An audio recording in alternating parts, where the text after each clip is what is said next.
Welcome to the CEO series. Our guest today is Stacey Harris, Chief Research Officer, Managing Partner at Sapient Insights Group.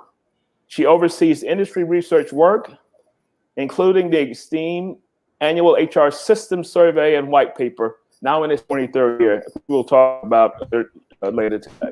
She also sits on the IHIRM Board of Directors, overseeing strategy and education in her role as Vice Chair. She's listed as in the 2020 Top 100 Tech Influencers from HR Executive Magazine.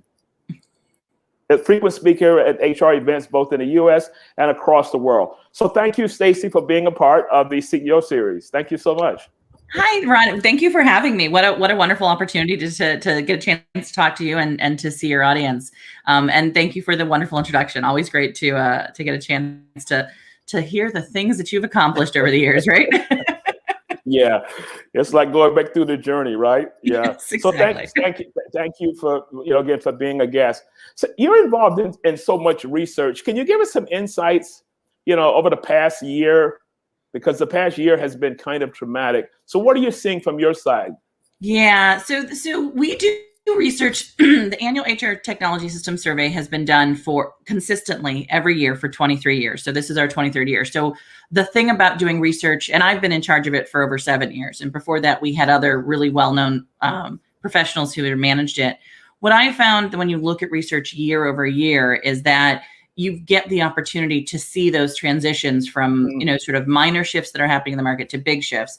And 2020 was probably one of the biggest shifts I've experienced in my entire tenure of 15 plus years of doing research. We saw not just a shift in sort of our own worlds around how we were working and the tools that our businesses were trying to use and the approaches organizations were taking to managing a pandemic and an economic challenge all at the same time. But the data in our annual HR system survey is about how organizations are adopting and using technology, particularly HR technology, to manage the people side of this conversation. What we saw really, the big shifts were the idea of skills management, the idea of redeploying your workforce came forward in a way that I don't think we've talked about probably since the big shift of manufacturing moving out of North America, right? Right. Yeah. It was just amazing. Over 50% of organizations said their primary response to the pandemic was to redeploy workforces. Now think about redeploying workforces without knowing all of the skills and the capabilities inside your organization. So some organizations did it really well, and some organizations lost really good. The number one stat we heard in the market was that here in the States, but I think globally this is the case, the number one thing that we lost were women in the workforce was because we did not have the ability to figure out how to redeploy those skill sets in a way that made sense in this new environment. Oh, wow. So yeah, it's been a tough year, I think, for everyone, but it's been a particularly tough year for HR professionals. Yeah.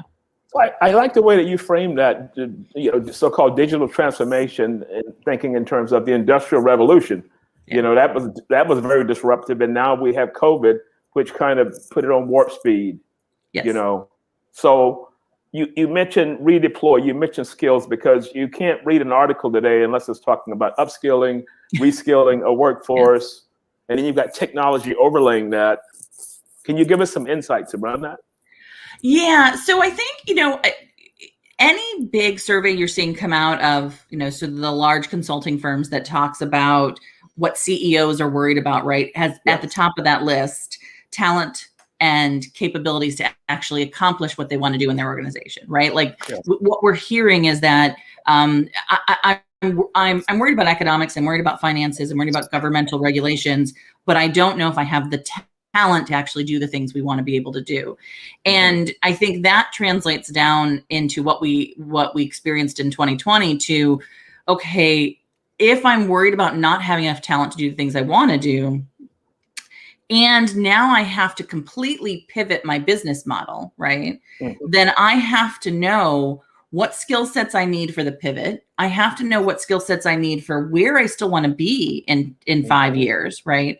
And I have to make sure that I don't make that most horrific of mistake and let go of the people that will be my future, right? Okay. We saw 30% of organizations who rifted at least 20% or more of their organizations, right? Of their employees inside their organizations. So if you let go of an employee who might be the actual skill set you need in a year or 2 years, it's going to cost you twice as much to bring them back into your organization. Okay. So when we talk about skills, it's a financial conversation. Yeah. Okay. Okay. What I worry about is the capabilities inside of an HR department, whether it be learning and development, whether it be HR BPs, to have this reskilling, upskilling conversation. Because lots of times people are looking for tools, they're looking for technology to help them. Yeah. But if you don't have that, how could you begin the process of understanding, say, future state skills and capabilities inside of an organization? Yeah, this is there's always that question, which came first, or the technology or the better practices, right? And I started out in my HR career in a learning space and an organizational effectiveness. So for those who don't know what that is, it's sort of rethinking your organization and how effective all the pieces are working together. It's a role that's really important in large organizations. And what I found in my early career was that there isn't a chicken and egg conversation here. It actually is a hand-in-hand conversation. If you try and change your processes and if you try and change your culture in the organization without changing the systems that support it, it is really hard. If you try and change those systems without changing the culture and the processes and the way you incentivize things like skills, the systems will do you no good, because people will just fall back into bad habits, right? So what you really need to do is think about how these two worlds fit together. And HR in particular, I think, needs to think more about the culture of the company. Are we incentivizing the employees and our managers and our business leaders, right, to value the opportunity to leverage different skills? Right? So many times we value the existing skills more than we value the opportunity to use new skills in different ways, right? Yeah. From that future state perspective, I sat in on I gave a speech a few weeks back at the ATD conference out of Singapore, and I was looking over the topics, and the vast majority of topics were sinking into the same thing that we're talking about today. Understanding culture, understanding how to drive change through an organization, and understanding the transformation, the so-called future state of where an organization is headed. And as I look at this, and I'm thinking, everyone is talking to the same thing, and the people on the other side are listening to get some nuggets as to how they go back inside and make that come alive. Thinking through that, I noticed that the HR tech has received the largest amount of investment funding over the past few years. Yeah. So they're trying to run after a market that I don't know whether it was created yet or they foresee something. Can you give us some insights on that? Yeah. So I've tracked sort of investments in the HR technology space for several years, as well, just because you have to when you're an analyst in this space and you're moving in it. What we have seen is that there's been a lot of investment and a lot of technology spending around the idea that I need to find the right person who's going to fit that perfect job, right? There's been a lot of focus on the future of work will be all about having the right person in the right place at the right time, right? How many times have we heard that mantra, right? I think what we're starting to realize, and I think this year particularly we're realizing it, but it started probably about 2 or 3 years ago, is that the idea of talent management and the idea of HR technology can only be realized if we think about it not from the right person at the right place, but more about what is the outcomes we're trying to achieve as a business and sharing that vision with our employees so they can help figure out where they fit in that picture, which is a very different conversation, right? Because in most cases, you think you're going to go out and find the person. if you share your vision of your outcome and what you're trying to achieve and what the world is going to look like if you achieve your goals, your employees will meet you halfway. They're very excited about that kind of world and that kind of vision. If you don't share that vision with them, then you're always going to be searching for the perfect candidate, right? And that I think is what's been changing over the last several years. And I think a lot of the investment that you just talked about was in search of this perfect person, this perfect candidate, right? And I think what we're shifting to now is that we're realizing all that investment, as good as it was, just never quite got us what we needed. And now you're starting to see more about engaging the employee, right? Yeah. So, one of the things you mentioned that I'm always been intrigued about, you go to a website, it talks about our purpose is this and the mission and the values, you bring out the violin and you can play a song along with it, but nobody understands that. They talk about strategy. I read this case study the other day. They did an offsite and the consultant asked them, each person, what the strategy meant to them. And it was totally different. The CEO got so upset, he just walked out of the room. Yes. So it goes to the same thing. So, you talk all this big talk up here, but how do you tell the story? I call it the vision story. How do you tell the vision story? It's like, this is what we want to achieve. And what does it mean for the person, the lowest person on the totem pole? Do they get it? Because it begins a diluted process as it cascades down. Yes. So what role, as opposed to making a big prominent speech at a town hall, in communication, if we realize that maybe people aren't understanding what that is? So my sense is that there's that what I've seen there's this area where there's sort of practices that we're putting in place and trying to see what's working right now in this space around communication and what we call HR service delivery, sort of cascading down the conversations we're having at HR, and then what we used to call workforce planning. So a lot of the things that I'm seeing in the market right now is a mixture of all of those kind of pieces of things. But it really starts with the idea of, are you doing workforce planning at a strategic level? Almost 80% of organizations that we talk to are doing what we would consider sort of headcount workforce. Like they kind of have an idea of that they want to double in size, and it's an FTE conversation. And every financial advisor knows, if they want to make $200,000 per employee and they want to get to $1 billion, here's the number they need, right? That kind of equation, which we all work under and CEOs all know, is great. But if you can't start taking that conversation and move it into strategic workforce planning, which basically means it's really pretty simple. It's taking that skills piece that we talked about earlier. It's taking the vision that we have as a business and taking the conversation about the organization structure and merging all of that together with some data. Where do you have the skill sets? What are the capabilities you have in your organization? Where are the capabilities outside your organization? What regions are you trying to accomplish this work in? That's a strategic workforce planning conversation. It's really hard to have. It should be done on a regular basis. Once you have that, a workforce planning process should bring that all the way down to the person in your organization who's sweeping the floors, to the person in your organization who's at the frontline counter with your customers. That kind of a process needs to be gone through in every organization. But you and I both know it's hard, right? It's hard. I do a lot of work on strategic workforce planning.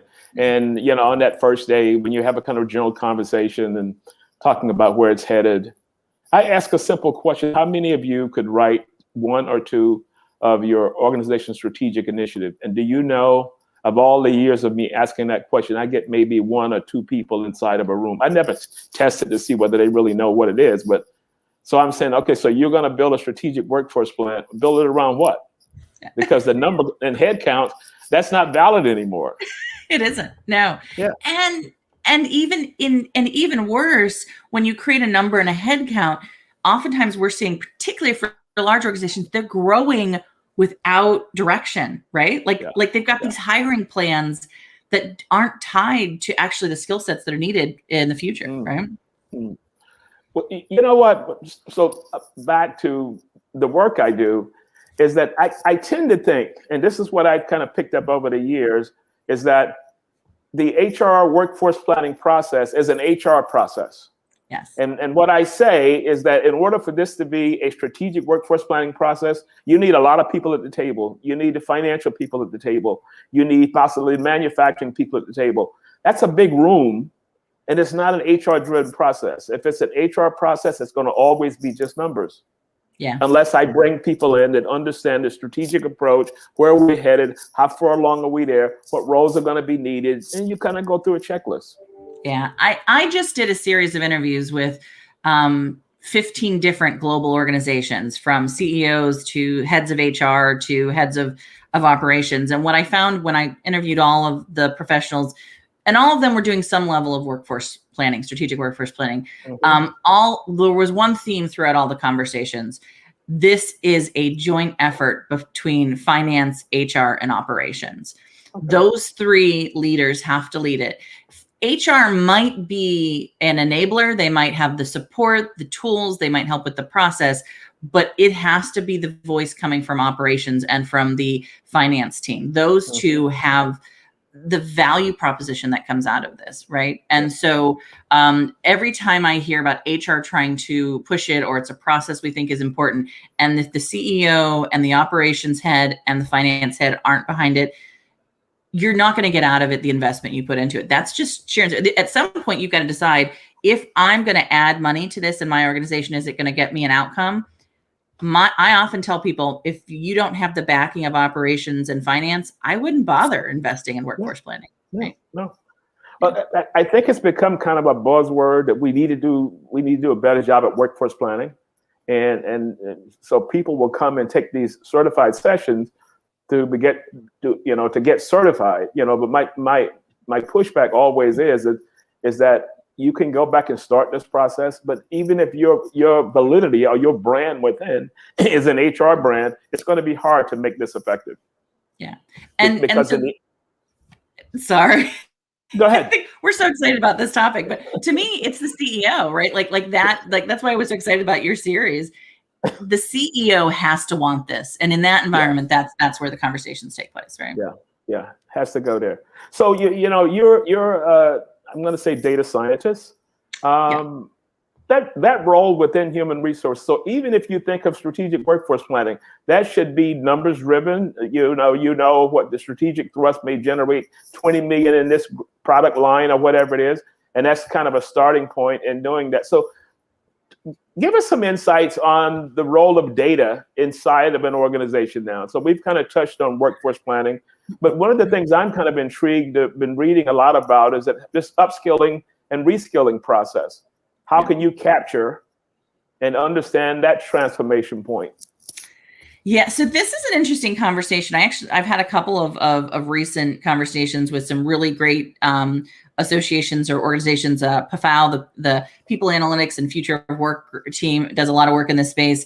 But I think the thing for me that I have found is that people analytics, which is the data and the science behind sort of analyzing internal data around your employees and external data around your employee sets, is a piece of the bigger picture you need for workforce planning. The other side of what you really have to have is really good business insight. And then you have to be able to put the analytics and the business insight together to create a story, right? Because when we end up with just analytics, it's the bean counters, right? That we used to talk about. It's 20% of your organization is engaged in, and 20% of your organization is ready to leave. Well, what do I do with that information, right? If I, as a business leader, understand that the 20% that are ready to leave either are on the edge of retirement, or in a certain region, or in a certain, or maybe that's a particular region that is going through social and civic unrest in their particular area. So there's things that we can do that are not so much business related, but maybe it's stuff that we need to do that's more related to how we and support our people in those regions, right? Every kind of information like that is valuable when you're doing analytics and workforce planning. You have to bring both pieces to that picture. And so we have seen that it's really important to have a workforce planning function that brings both of those together. Because if you have one or the other without data or without the story and business insight, it doesn't succeed. It doesn't stay long-term inside of organizations. Yeah. It's amazing how we think so much alike, because that's a conversation I had with someone a while back, and they really wanted to get into regression modeling and linear regression and all these things. And I said, if you're into analytics, you're going to have to make a choice. Are you going to be the storyteller, or the numbers cruncher is going to give you the data, the numbers, and you build a story around it? I said, because someone is going to have to tell the story for it to be effective. And for the most part, it may not be the data person, because they may be interested in showing you how they arrived at that solution, but you've got to take that and provide some kind of business outcomes around it. I think this is what happens when people go and take a course. They're looking to be able to, well, how do I do this calculation? And looking to get into the minutiae of it, but that's not your role. Yeah. If you want it to be, maybe you need to take another class, because this class is not for that. But be able to tell the story, the storytelling part, because it means nothing to get up on a screen and you've got 5 bullet points and you're talking through this. But can you equate that to me about this new product line that's coming out? What are some insights? What do the numbers say under that? And tell that story, going forward. So thanks for validating me on that one. Yeah, no problem at all. It's been a consistent conversation, but I think it's important for their business leaders to understand that if they're struggling with the data that they're getting from HR, ask HR to find a conduit who can tell the story with the data, because don't just give up on it, right? Because I can't tell you how many times I've talked to executive and I've talked to business leaders and they're like, they just give me reports and reams of information and I don't know what to do with it, right? That's the conversation I have when I'm talking to business leaders. And I said, okay, well, that's okay. Then you need to work with them to say, okay, we need to find a conduit, find that right person who can tell the story for me, because what's in that data will make or break your company. And just ignoring it because it's not put the way you want it to be put is not a valid business model, right? So that's my response to everyone around it. Yeah. Yeah, I had a CHRO tell the same story. She said they were sending out these weekly, monthly reports. And I've always said, if you send out a report and nobody calls you back or nobody sends you an email to ask you something about it, that's kind of telling you right there, they're not even reading it. So she decided to poll the C-suite to find out whether they were reading the information, whether they found it useful. No one was. Yeah. So what she decided to do was to go back to them and try to get some insights as to what they needed to be better at their job. What type of insights would they need? And started from the so-called client side. And then they took the numbers and massaged them in a way that they could give them that. Exactly. But because the old model is that, we send out reports end of month and all these kinds of things. And people sitting there, they see it come through and they go delete and they keep moving on. Yeah. And it's the same thing, if you look at it from your operations and from your finance perspective, right? Finances has it a little bit easier because they've had 100 years of having standard metrics that translate into a story for anybody who has done any kind of an MBA program or knows business, right? HR is just at the beginning of that journey here in the States and in Europe, right? We're just starting to put in place some standard metrics that mean something, from a definition perspective, right? But it's so early for us in HR that we have to do the extra work, right? We can't assume that they know that a low engagement score, what that means inside of an organization, or that high turnover, what does that mean in an organization, right? We just don't, if they don't understand the data behind that, we can't make the assumption. Yeah. Yeah. I was in a prior role, I was the head of a Great Place to Work here in Dubai, CEO of a Great Place to Work. Yeah. And I found that in talking to clients and giving them the numbers, I really had to spend time on telling them the story and relating engagement to, say, productivity. Making that connection, because the numbers I was giving them, if I just gave them those numbers, they may say, what are we going to do? Well, we can do this and we can do that. But you didn't even address, this is going to have a business outcome effect on what you're doing. So what you're saying is correct, because you have to make those numbers come off the page. So I always tell HR people that you should, if there's a function that you should emulate, number one, it should be finance, because they talk in trends, they measure everything. And we have 27 initiatives. And when's the last time you pulse them? What's effective? What's not effective? What's the growth rate? And I get that kind of, that kind of HR look. And I said, the other one is marketing. Marketing segments the customers. You can segment a workforce. What's the DNA of your customer profile? What's the DNA of your workforce?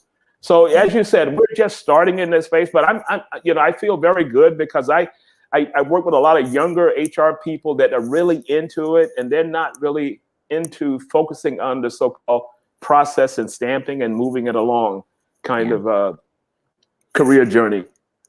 So in looking at all, you're kind of overseeing everything. You're posting everything that's going on today. What is some key finding of your recent research? So the new one's coming out. It's the 23rd one is coming up. The soon? 24th one. Yeah. So we just launched our 23rd in October, and our 24th survey. So just to sort of understand how we do our research, we do a survey every spring between May and June that goes out globally. I'm proud to say that we now have over 30% of our data set outside of the North America market, which we're growing that every year. Okay. And we get over 2,500 to 3,000 individual people who participate in our research every year, and we clean our data extensively. So that survey is going out May 25th.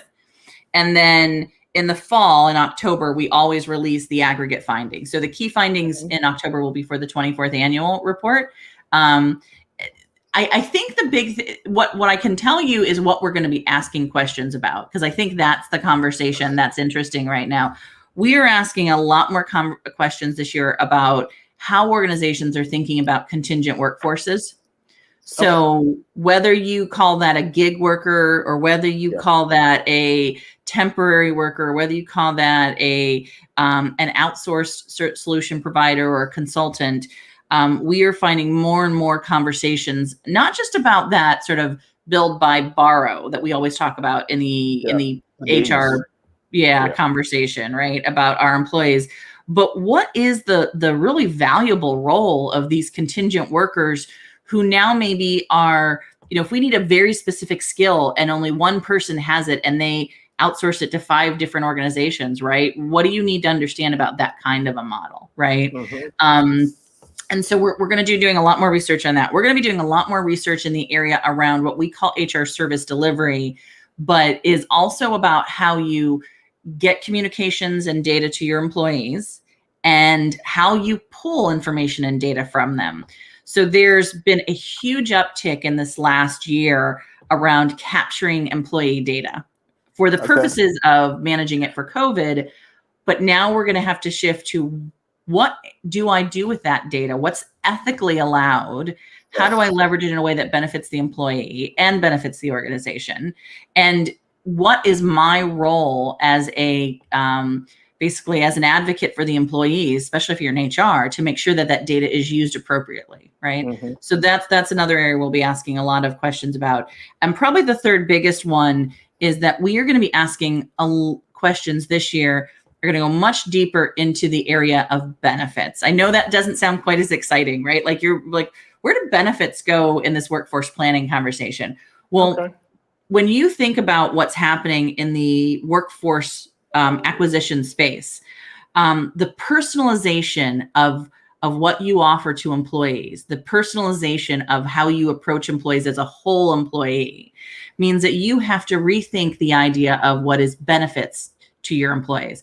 So not only are you offering an employee a job, but now you're offering them, whether that's in the US healthcare or whether that's in Europe, support for their parents or their children, right? Or maybe in Asia Pacific, you're offering house vouchers, right? We've had some standard benefits packages that have been sort of regionally and sort of generally adopted across regions. But with what's happening around the conversations we've had around social justice and the conversations we've had about employees and the ability to bring diverse candidates into our organizations, we have to rethink benefits in a way that we haven't had to do in almost 100 years. We have to think about what is unique to that person that they will value that will be important that I have to put into my benefits package, because they're different. Every human being is different, and we need to offer them something that's of value to them. That's a big, long explanation, but it's a really interesting space that's happening right now.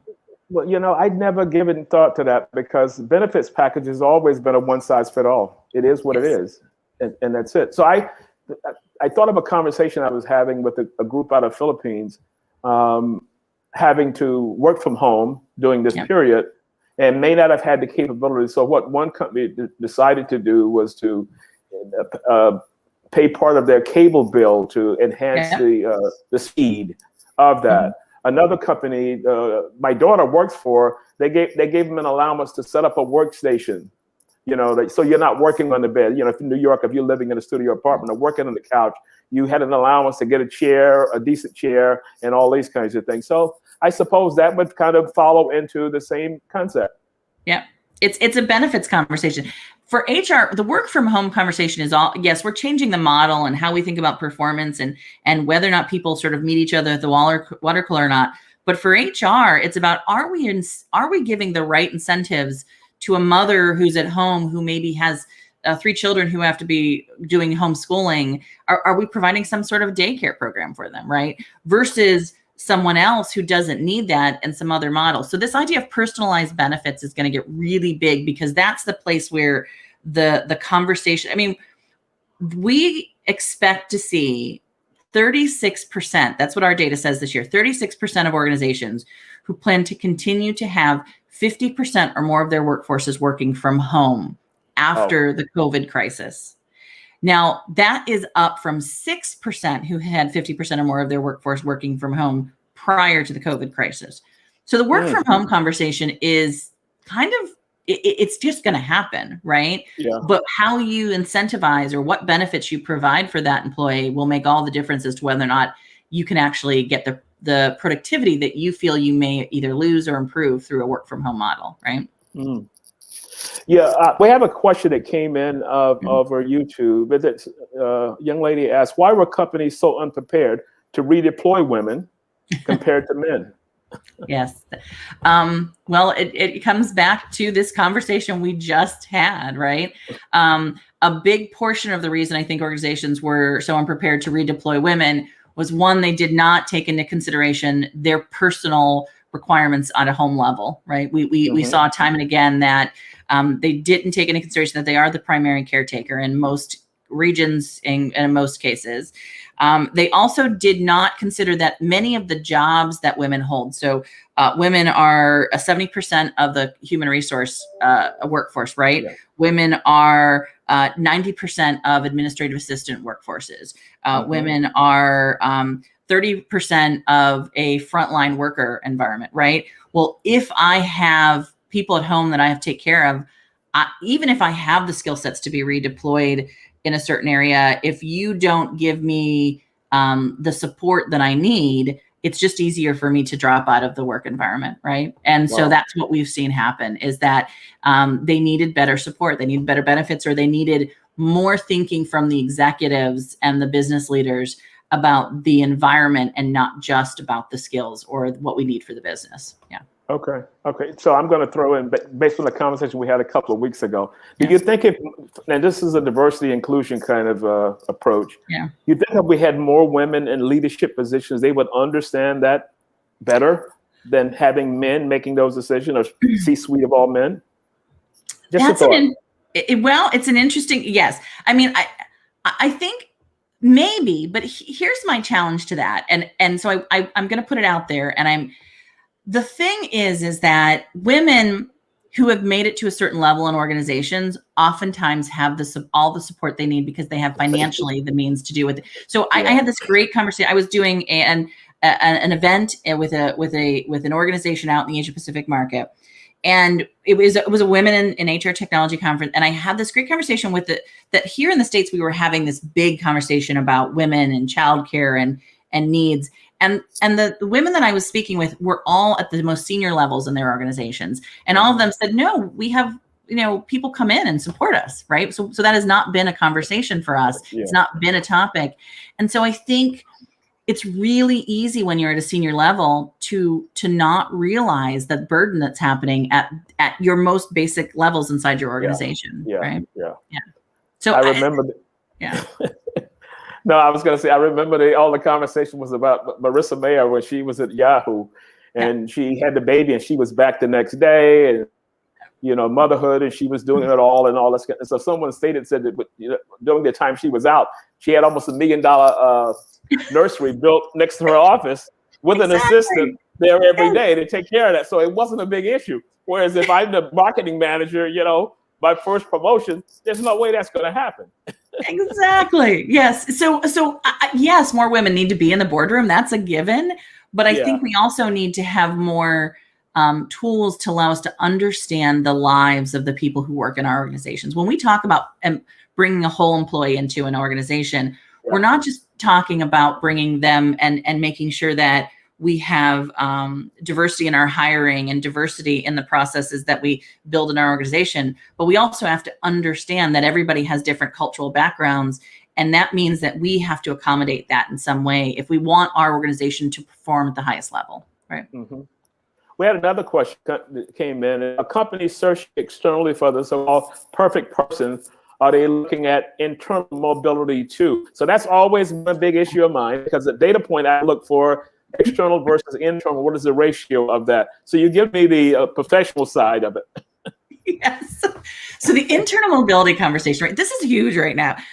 Every vendor that I talk to is, we're building an internal mobility tool. It's so great. Everybody is going to use it, right? Then if you talk to a manager inside of a company and you talk to them about why they're not using these internal mobility tools, and the answers become, and they won't tell anybody in executive level position this, and you'll never get anyone to admit this. So you'll have to figure out a way to get the data anonymously, which is what a lot of what I do. If I let go of my great person who's working for me, nobody supports me in backfilling that person. Mm-hmm. No one lets me miss my monthly deadline for my goals or my businesses. No one allows me to, sort of deal with the trauma of building a new team, right? Because that is what it is. Every time you move out someone in your organization, you've got to rebuild the team. It's a whole team building exercise. So I think yes, internal mobility is we need to incentivize it. We need to build it inside our organizations. How many times have we overlooked a really great middle manager who could be moving into a senior leader position because we hired some hot young, shot out of a university or something, right? Yeah. And what we have to do is provide some way for those professionals to move without adding trauma to the managers who have them, and vice versa, for those employees not to have to carry additional workload just because you've moved, right? Like, how many times has someone moved internally in an organization and is still holding down the fort at the place where they've left, right? The function they've left, because people know they're the only person who knows what's happened there. It's truly a matter of internal support is what it comes down to. And most organizations are not willing to invest that kind of energy in it. It's a shame, because it's a really important and valuable asset to us. And because that person may eventually leave, and that was the talented person, and may eventually leave and go someplace else. I think it was McGraw-Hill that has an internal mobility department. So every opening is filtered through internal mobility for, I think, 1 week or 2 weeks. Yeah. But again, the organization, the leaders in the organization, they live, eat, breathe, and sleep internal mobility. Yeah.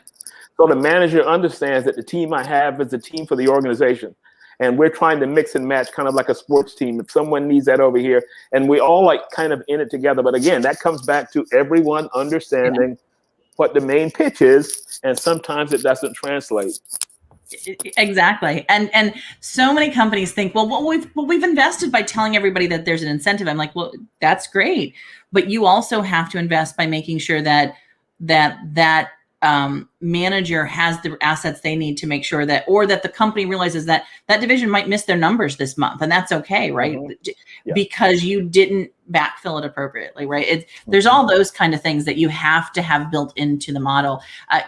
My favorite conversation I had with someone was, it's a recruiter, and she said, every hard worker inside your organization is the most exciting new hire at another organization, right? Yeah. So wow. Okay. Yeah. Yeah. So look at every one of them and think, if I had to if I was going to rehire someone for that and I was excited about it, that's how you have to think about it, right? Yeah, yeah. So we've been talking about work from home. What are you picking up in your research on work from anywhere? Yes. Yeah, that's an interesting conversation. So the work from anywhere conversation it's definitely taking off. We're seeing a lot of organizations build that into their model. I think that 36% includes the idea that people will be able to, I'll now be able to get diverse candidates from around the globe, right? Yeah. There's a couple of things that organizations I think are struggling with. One is, if I required all my workers to be in a certain region and my compensation benefits were based off the fact that you got paid more because you were working out of San Francisco or Dubai, New York, or London, right? And then you decide to go work in another city or another place, do I reduce your compensation then? So there's that conversation that's happening in every company that I'm talking to.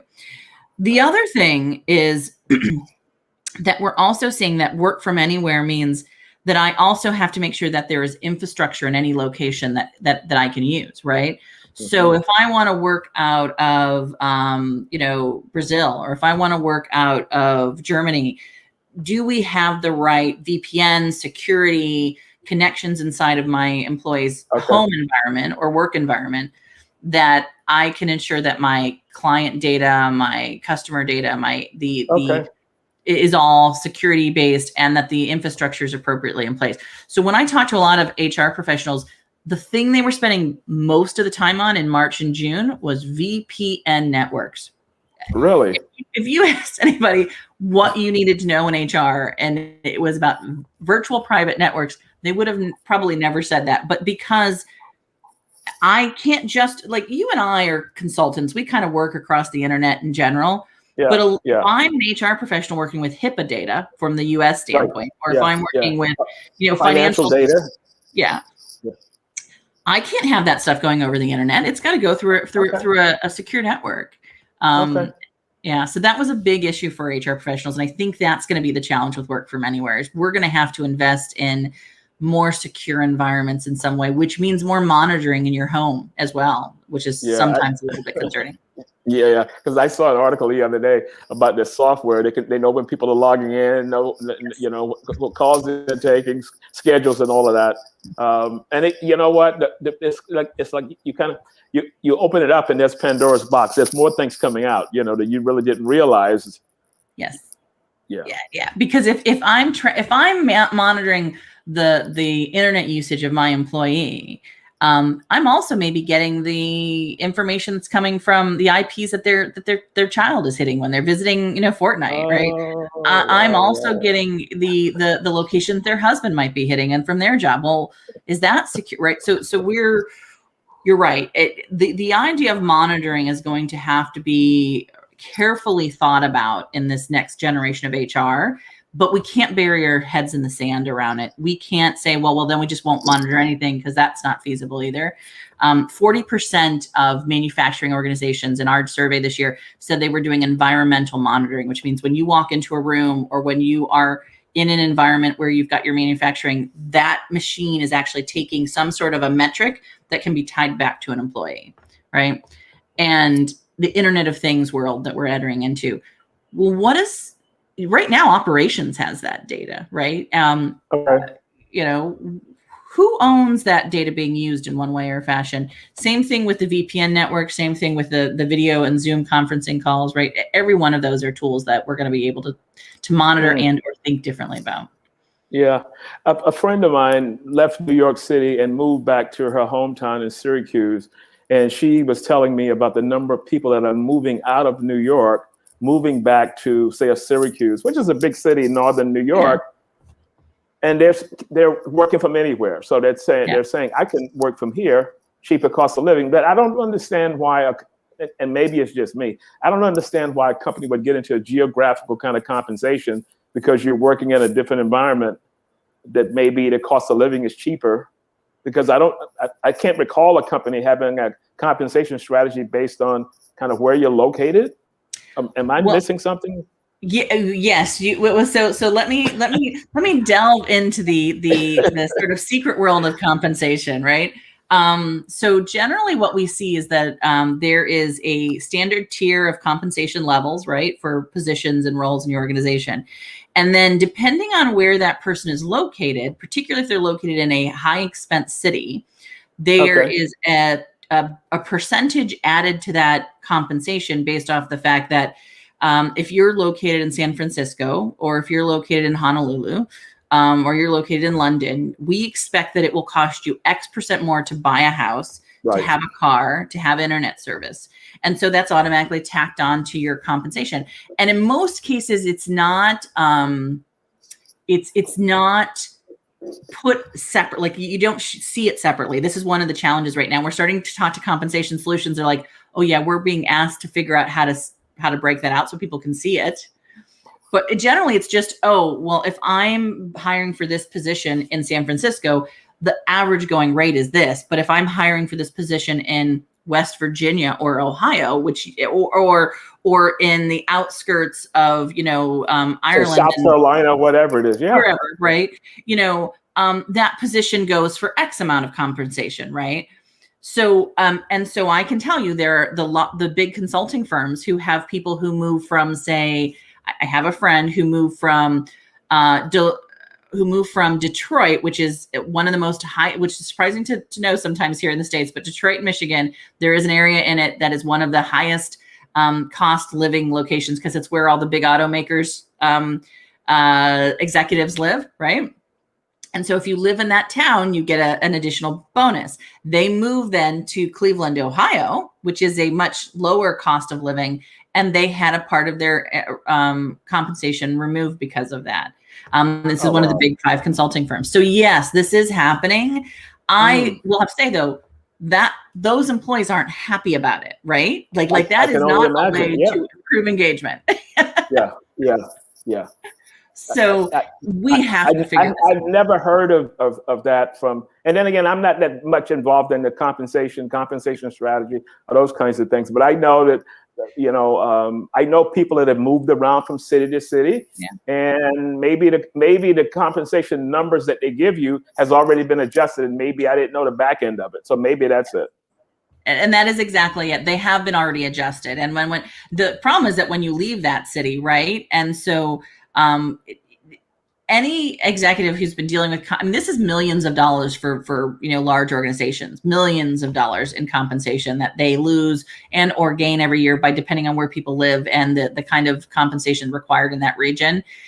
It is an issue, but it also requires us to really think about, are we paying for the skills? Are we paying, we have to start building our compensation and our paychecks in a way that people can see the value proposition that's not being brought to them for being that individual, but for the skills they bring and for the capabilities and experience they have, and then for the location maybe, right? Like we have to start thinking about paying compensation, not as a personal conversation, but as a more standard conversation. That's actually how we're going to get more diversity and equity in the market. If a certain skill or a certain certification or a certain location requires you to make X amount, then no matter what your skin color or your gender or your or whether or not you went to one university over another is important, shouldn't matter, because everyone's making the same for that skill set. Right? Okay, cool. In closing out, I want to ask you one more question, because I see so many apps that are out here today. I get emails from companies that want me to review their app and whether I can endorse it, and I don't know. I'm agnostic as it relates to technology. What are you seeing out there that's cool? Because I see in engagement space, they've got all these things. You can send a like, and you can send a heart, and all these kinds of things. If somebody did a great job, and my thought always has been, if you can't say thank you, if you can't say I really appreciate the work you do, if you can't say those basic sentences as a normal part of conversation, no app will ever save you. Yes. Technology will save you. So what are you seeing as it relates to bringing the technology in via app or some kind of approach that way? So here would be, and I'm similar to you. We are an agnostic technology sort of independent research firm. So we don't have partnerships with any particular vendors, and so I'm very careful not to support anyone without sort of having some data behind it from the customers, because that's where all of our data comes. It's the voice of the customer. We get insights on user experience and vendor satisfaction. What I can tell you that the users are telling me that that's more interesting to them. So one is, surprisingly enough, payroll technology right now, right?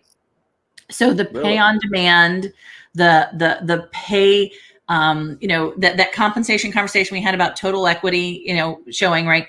Those are becoming really exciting and really important. If you haven't looked at your payroll technology recently, go take a look at these new tools. Not only are they showing more to end users, but they're providing more opportunity for end users to access their pay at different rates in different locations in different ways that we have not thought of in the past. So that's one exciting thing that's happening in the market.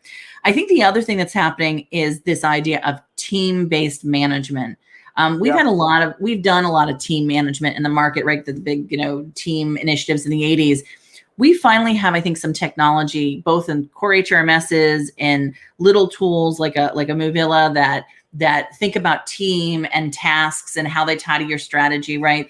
I think those are the opportunities where you're going to see some really new and exciting stuff come out. So team-based management, I would look at, because it's not just about projects anymore. It's now about how I run my business. And it gets back to what we talked about, that skills management model, right? And then the other thing that I would really spend some time, if you haven't recently, is looking at your workforce planning technology. Now, whether you call that time and attendance, or whether you call that, your absence and leave, but for the longest time and attendance conversations were for hourly workforces, right? Yeah. But when we start talking about skills management, the way you think about skills is you assign, schedule, track. You have to know how people are working and where they're working at. And so these new, what we call time and attendance or time management softwares, are really powerful. And some of them are showing, I think, some really interesting ways of tracking the work that employees are doing. We have to be very careful. There's some ethical lines that we have to sort of put in place. But it is starting to the workforce productivity tools are starting to give us a picture of what our days look like. And I think there's going to be some interesting things coming out of that. Microsoft's new technology that does this is a real good example, but I think there's even more interesting stuff in some of the time management tools that we've already got in place in our organizations. So I'm a big proponent that emerging technology doesn't always come out of the coolest and newest things. I think oftentimes it's in some of the systems we have in place. We just haven't looked at them in a while, right? Because I never in 1,000 years would have thought compensation would have been a hot area to review. So one quick follow-up question on that, the productivity side and looking at that. How do you think the employees would feel, even as a result of monitoring the systems I'm on, or is that clear, or should we make that clear inside of an organization that maybe, put some messaging behind it? It's about productivity. It's not about checking to see where you are at every minute. Yes. So is that a communication piece that we'd have to build into something like that? Yes. And we need to do it very quickly because it's already happening. If you don't know this, and Microsoft is already tracking everything you're doing. If you're using Microsoft, Google data's documents are tracking everything you're doing, right? So this is already happening, and it needs to be. Only 12% of companies have a strategy for employee data management. We call it the employee footprint. Only 12%. And that's just, which means that there's information being pulled into your organization all over the place on your employees. And, HR's kind of owning pieces of it, and operations owning piece of it, and legal has a little bit of it, and our audit division has a little bit of it. Nobody is thinking about this as an entire data set. And because of that, now employees are starting to get reports from Microsoft telling them what they've been doing all day. My Calendly tells me what appointments I have. My assessment tool is telling me who I'm meeting with this week, right? And all I'm thinking is, oh my goodness, well, everybody knows what I'm doing more than I know, right? And we haven't figured out how this is going to happen. And it gets even worse when you're an employee who is not at the computer all day long. But if I'm someone who's working in a sales environment with a point of sale systems, or if I'm someone on a manufacturing floor working with tools, those technologies are monitoring us, and those employees even more or less likely to know what's happening. And so the minute something happens with that data that is one, unethical and or doesn't meet some regulations or some standards, and we can't say we didn't know any longer, that's no longer a valid excuse, excuse, right? Because it's there. Yeah. Stacey Harris, thank you so much for this great conversation. As I said before, it almost topped the conversation we had a couple of weeks ago. We were on the phone for a little over an hour. Sure, yes. Yeah, great minds think alike. Thank you so much for being a guest, and just hold on for a minute as we close out. So thank you so much. Thanks, sir. It was wonderful to meet your audience. Thanks everyone for listening. Yeah.